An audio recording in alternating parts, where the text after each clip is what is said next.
Hello, everyone, and welcome to another episode of the Wise Decision Maker Show, where we help you make the wisest, most profitable decisions. My name is Dr. Gleb Tsipursky. I'm the CEO of Disaster Avoidance Experts, the future of work consultancy that sponsors the Wise Decision Maker Show. And I'm here today with Adam Glassman. He's the CEO of Executive Director of the Jaeb Center for Health Research, and he'll tell us what he does a little bit later throughout the show. But I want to start with going through the process of how you made the decision to have a home-centric company. So let's talk a little bit about that. I know you and I talked about these things earlier, where you faced some pushback from fellow Vistage members in your peer executive group, where they were saying, oh, you should not do that. And they were important influencers in your life as fellow peer executives in your group. Tell me a little bit about the context of the decision. Yeah, first of all, thank you for having me. So, like many companies, in March of 2020, we sent our at the time about 120 staff members home to work remotely while the pandemic was in full swing. And then that gave us an opportunity to learn how people can work remotely, and then think more broadly about what our future could be, and whether once things settled down, whether we did want to bring everybody back to the office, or whether we wanted to consider a hybrid option, people coming into the office a few days a week, people not, people working from home a few days a week, or whether we wanted to go to this home-centric model where most of the staff would be working from home pretty much exclusively. And like all major decisions, there was obviously I got a lot of input from Vistage members, other CEO leadership, from yourself, from our board of directors, and quite frankly from the staff. So as most leaders will do when they have tough decisions to make, thinking about all the different pros and cons, and we can certainly go into some of those. But for me, one of the driving forces for me was the staff. And one of the things that we did early on was poll them and asked all 120 staff what their view has been. And our staff is pretty broad in terms of demographics, and so I think it gave us a nice opportunity to really get a sense of what their experience had been through the first year working from home, and what they conceptualized the future could be. And so it was we gave them options. Do you think everybody should come back in the office? Do you think we should go to a hybrid? Do you like the home-centric model? And over 90% of the staff, again about 120 at the time, over 90% of the staff thought that the home-centric model was not only best for them as an individual, but also best for Jaeb, the Jaeb Center for Health Research as a company. And obviously, as a leader, there are a lot of things to consider, financial, as well as many others, when making these decisions. But I do think that employee empowerment is really important. And I do think that listening to your team members is really important, because ultimately that's going to lead to retention. That's going to lead to happier team members. And so, although there were many aspects that went into ultimately making the decision, the survey of the staff was very, very insightful in terms of what our long-term plans were. That certainly makes sense. And I know when you and I met to talk about this, to do some consulting on this topic, that was something you brought up. But at the same time, from fellow peer executives, you had a lot of pushback. And so from some board members, I know you told me you had some pushback. So tell me a little bit about how you weighed these different criteria and how you were thinking about this topic. What was your decision-making process like? Yeah, so the pushback certainly came from a lot of different sources, and certainly had a lot of really good insight. And some of it was, I think, just a lack of experience with home-centric approach, and the uncertainty about how you can develop new staff, the uncertainty about how you can maintain culture. One of the driving forces at the Jaeb Center for many, many years, Jaeb Center has been around for nearly 30 years, has been the culture of the organization. And so maintaining that culture to this day certainly is one of my, I think, most important aspects of the job as leader. And so the idea that if you're not together physically, that your culture will, forever be changed for the worse, I think was a concern. And so, as a leader, you have to think, I had to think, okay, well, that is a legitimate concern. How can we, if we go to this home-centric model, how can we get around that? And so you have to be creative, you have to be purposeful with a lot of these, different decisions and approaches that you're making. And, as you stack up, okay, these are the concerns, whether it was the Vistage members or whether it's, other CEOs or the board, how can we overcome some of these challenges? My company, we are a little bit more autonomous than collaborative. And so I do think that, if we were a company where collaboration was happening, 90% of the time, there are still a lot of now much more useful tools where you could accomplish that, but it might be even a harder sell for us.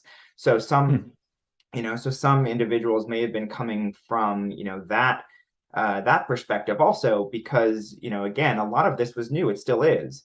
And so, the idea that you could collaborate effectively and efficiently through these types of mediums, I think was unique, is still unique. And so we're still learning a lot of that. So, ultimately it was understanding their perspective and thinking about, okay, these are good points. How can we get around them? And if we can figure out, at least conceptually, how we could try to overcome some of these challenges, then we could more holistically say, yes, this is good for the staff. We've already found that out. And it's good for the company because of X, Y, and Z. We can put these things in place that can try to overcome, some of the concerns with culture, some of the concerns with growth and development, that sort of thing. And I know when we met, I was telling you about some of the research that showed that overall, people who work remotely tend to be individually, so autonomously, much more productive than people who work in the office on average, something like 9 to 10%. Collaboratively tends to be more of a wash. It depends on the person, the nature of the collaboration. And also, you'll have much higher retention for people who have the flexibility to work from home. But the connection between people does suffer. So the point about collaboration, if you have a company that's much more relies on collaboration, there's definitely benefit to having occasional required in the office days, maybe 1 day a week or something like that. But so let's think about the various criteria you were thinking about. I know one of the big things you and I talked about was retention. How large did that weigh for you when you were thinking about the future of the Jaeb Center? So it was enormous. And it's not just retention of the current staff, which is certainly huge, but it's the ability to recruit and recruit nationally. And so before the pandemic, less than 5% of our company was remote. And they were individuals who started with us locally, and their spouse, maybe found a position somewhere else, and they're, great team member, and we wanted to keep them. And so they moved away and still work remotely. And, even though Teams was not what it is now, we would have them as part of those calls. And so when you had 15 people around a conference room table and one person on the phone, for me, that was never a good scenario. The one person on the phone was always, excluded. They were never really engaged as much. You couldn't have the same types of conversations that you could if everybody was in the same venue. Now, again, that no longer, I think, has to be in person. It can be virtual, but it all has to be the same. And so the decision, or the discussion was, if we want to be able to recruit nationally, which we do, and if I really don't like the idea of having this sort of, 80% of the group in the office and 20% of the group at home, because this dynamic where you have one or two people virtually and everyone else around a table, because I think that dynamic is extremely negative, then the idea of bringing people in 1 or 2 days a week still only brings in a small percentage or a percentage of the staff if you've decided that you're going to recruit nationally. We started before the pandemic with about 5% of the staff that were remote, not in the area Tampa Bay area, which is where our home base is. And now we're a third of the company are not local to Tampa. So, again, just the ability to recruit nationally and now have, been able to about a third of the company looking all over the country and have that, have that ability has been hugely helpful. So I think ultimately that's why the real decision for me was never should we go back 5 days a week. The reality is that was not really on the table for me. The very tough decision was hybrid versus home-centric. And, to your point, a lot of companies have decided we're going to go back hybrid because we want that interaction, because, we need that community. But I still feel that the exclusionary aspect of that, if you're going to recruit nationally, is very significant. And that's why ultimately one of the reasons why the home-centric model really did win out. Yeah, and as we talked about, your team don't really collaborate together nearly as much as folks on other teams. So about 90%, I think, of the work that the employees at the Jaeb Center do is individual, and 10% is collaborative. So that's the productivity quotient is very clear that the productivity is much higher at home. So what did you find about productivity? How did the people moving to remote work impact productivity with this home-centric model? So, interestingly, this is still an area that we struggle with a little bit, and have always, though, whether it was at home or in the office, is measuring productivity. Our jobs are not as easy to measure as if you were selling something, or if you were producing something, where you had to do you had to make 10 of these things by a certain day, or make 100 phone calls. And so measuring productivity at the Jaeb Center has always been a challenge, and something, even if we were in the office, I think we would be spending some time trying to do better at evaluating. So that is an area that we are still working on. So without extremely concrete measures, it becomes very important for the team leaders to really have close connections with their staff, because that allows, even if we're not measuring it in a quantitative way, it does allow the team leaders to qualitatively assess, okay, how are these employees doing? And I think that they can do that really in the same way that we were doing it before, not necessarily with KPIs, with key performance indicators, but in more of a qualitative state. And as a company, we are working towards trying to identify better ways to quantify that as well. So that's definitely a task that we still need to work on. And what about morale? How do you find that morale and engagement? How do you find the home-centric model impacted morale and engagement for the staff? So maybe a three-part answer here. So I think that work-life balance, which is certainly a pretty important buzzword these days, is really critical. And I think that staff and team members that have the ability to remove their commute, to work in an area, in a situation that they're comfortable with, to not have to do as much prep for their lunch or themselves, whatever, in order to get to the office, has enormous advantages. And so I think from a personal aspect, morale has increased from that level. You're not sitting, I mean, everybody deals with this, you're not sitting an hour for your commute and getting to the office and you're already aggravated and whatever. So there's certainly morale aspects from that. As a company, we've tried to do things. We are a nonprofit, and so a lot of people do work at the Jaeb Center to focus on our mission.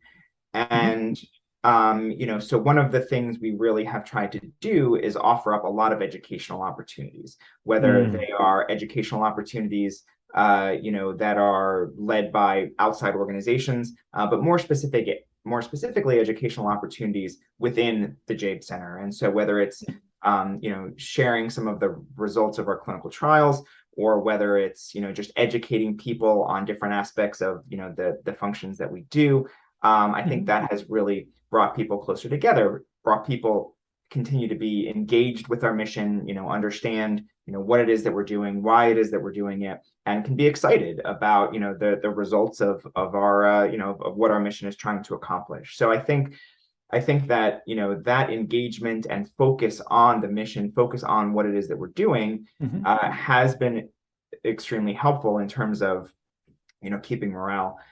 In terms of measuring it, again, that is more of a challenge. And I think that's where, you really do need to have strong team leaders that have their finger on the pulse of their groups, that can, present to me or whoever, more executive leadership when there are issues. I will say that, when I think about what it was before, if you will, one of the things that is more challenging is, certainly as executive leadership, to walk around, to feel some of the excitement, to even just bump into somebody in the halls. We're 150 staff members now, so I don't have an opportunity to interact with many of the staff members on a routine basis. But when we were in person and you could just bump into in the halls and ask them how they were doing, it was, it could happen a lot more organically. And so you could get a better sense as executive leadership, I think, about what the morale situation was. I think that is harder now. And I think that's where you do need to rely on the support of your team leaders in order to do that. What about surveys? So you ran that survey that you told me about earlier. Have you run surveys to measure morale and to measure productivity? And those might be useful as baselines and then see how they change over time. That's an excellent point, and we have not done that.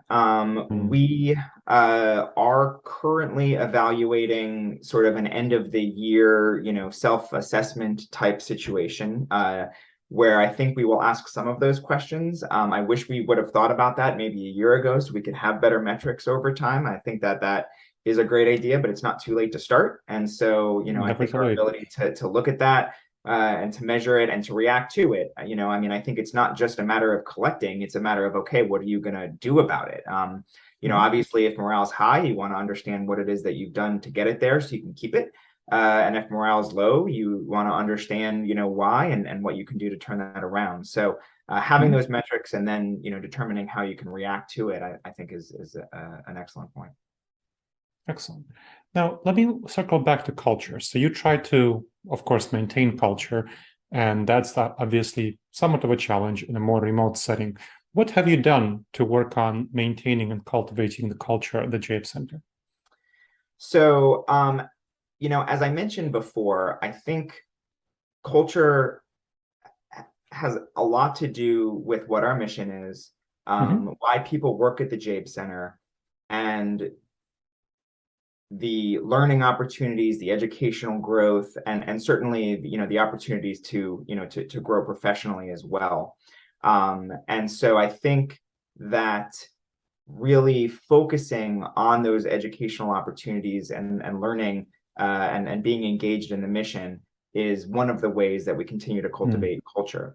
I think that we've also always been a company that, despite our size, I think has been, very sort of close-knit company. And so, I think the ability, again, for our groups, our teams, whatever it is, departments, to meet and to do icebreakers, to meet and to, for those that are local, to meet and to go axe throwing. We're having a chili cook-off in a couple of weeks. I think that these are things that, you need to do purposefully, and some of it costs money. The company will pay for axe throwing. I'm just using that as an example. And I think, but to maintain that sort of close-knit group, despite not seeing each other every day, I think helps and is really important in terms of, maintaining that culture. And we still have a lot to learn there as well in terms of what, water, how can you, and I think you've mentioned some of these things in your prior podcasts, but how can you sort of mimic the water cooler? How can you mimic the water cooler, talk that used to happen more organically and doesn't now? And so you have to be a little bit more purposeful about it. And those are still some areas that we're working to improve on.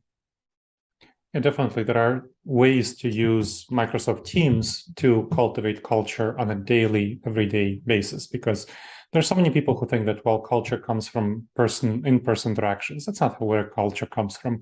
Culture comes from the daily interactions that you have with people.